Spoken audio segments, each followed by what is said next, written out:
recipe I'm making is pumpkin cookies. Now I love that you only need 3 ingredients. So you need a spice cake mix, and go ahead and dump the whole thing in.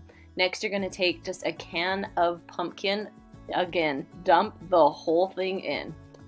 Then just go ahead and mix it all together. Now it might take a minute or two for it to combine, but keep at it, it will mix.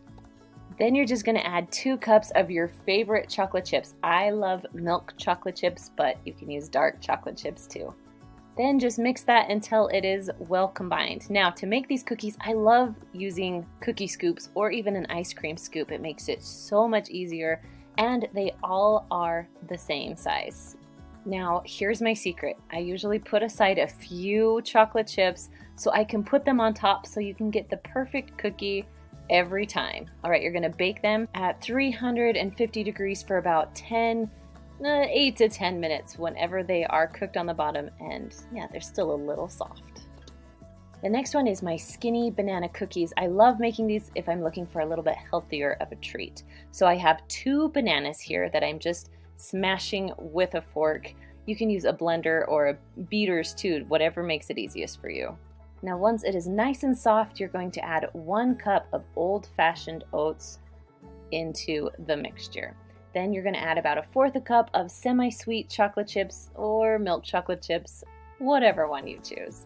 Then you're going to mix it well. It's going to take a minute to get everything wet, but just give it some time. Again, I'm using my cookie scoop because I love using it. They're all uniform and they all cook the same. So that's why I love using a cookie scoop. Now you're going to cook this at 350 degrees for about 12 to 15 minutes until they harden up and they are cute little banana cookies. The next one is Rolo Pretzel Turtle Bites. Now I would suggest getting smaller pretzels than I have here because the Rolo did not want to stay in the middle, so smaller pretzels is a must, but they still worked out. So you're going to put a Rolo on each pretzel. Then you're going to cook it in the oven at 350 degrees for about 3 minutes. The Rolos are going to be melty, and all you have to do is put a pecan on top and you are done. Next up is 3-ingredient Reese's Fudge. Now, it really is 3 ingredients, and you guys, it is one of my favorites. So you're going to take a 9x9 square pan, line it with foil, and then spray it with non-cook cooking spray. Then you're going to take your Reese's. I had a very good helper helping me today.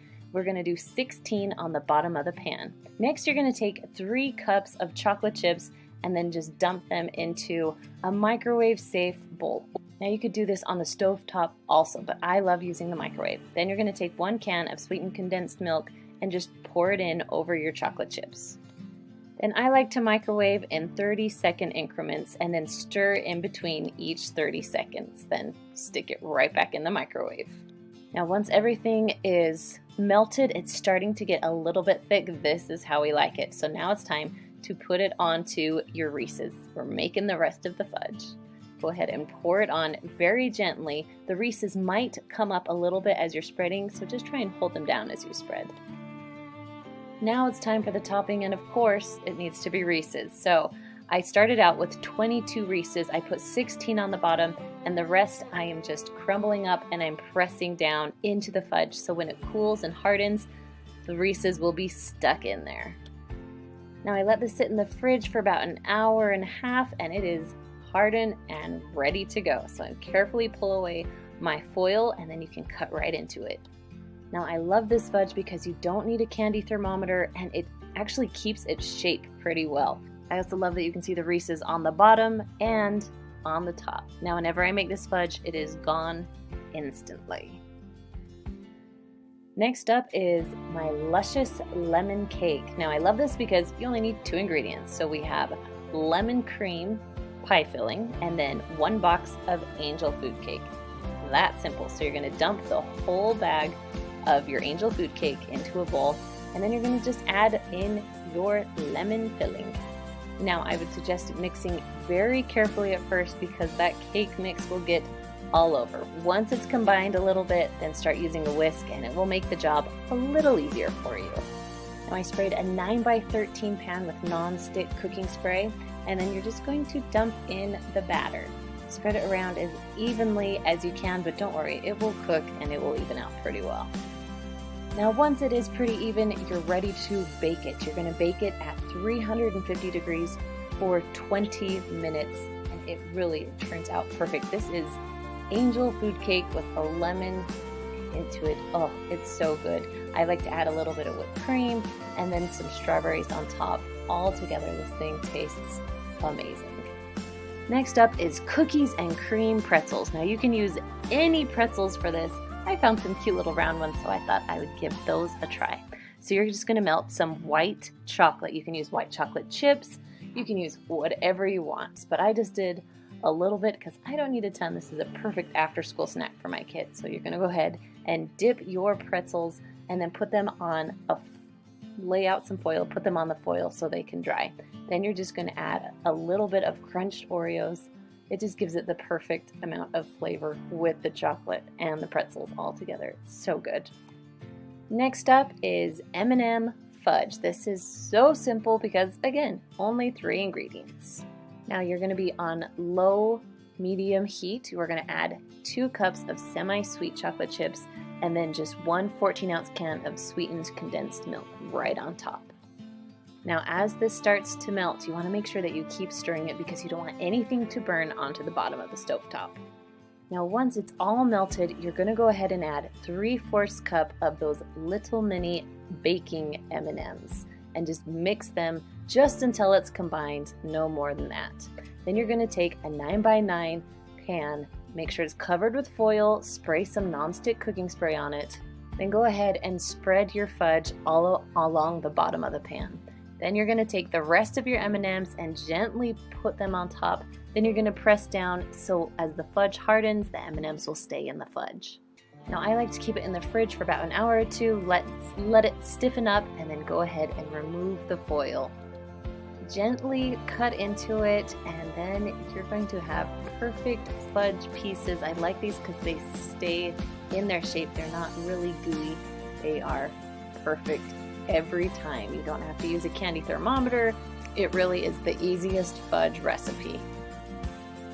The next recipe is banana bread, or kind of like banana cake. So you're going to start with 2 bananas. Overripe, go ahead and smash them up till it's nice and smooth.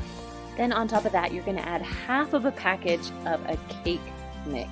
Now, you can double this recipe and use the whole cake mix and add more bananas, but I didn't want a ton of banana bread, so I'm just halving the recipe today. So I use half the package.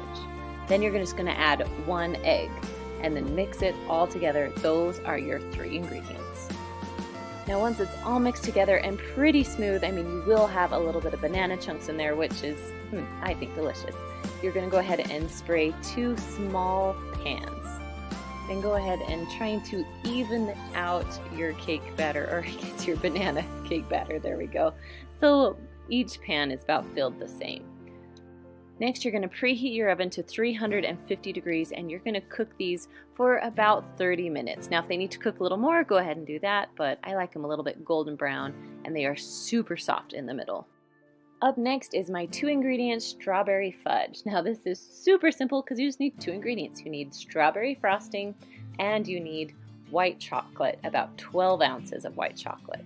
So you're going to go ahead and dump your frosting into a bowl, and then you're going to add your hardened white chocolate into it also. Now you want to make sure your bowl is microwavable. Then you're going to microwave it in 30-second increments just until everything is melted together.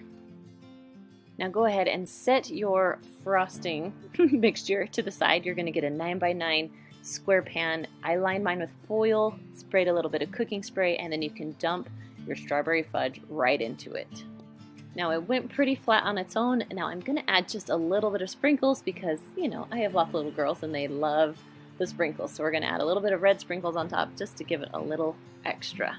Now I stuck mine in the fridge for about an hour until it was nice and hardened. Then you can pull it out, pull off the foil, and it's time to cut.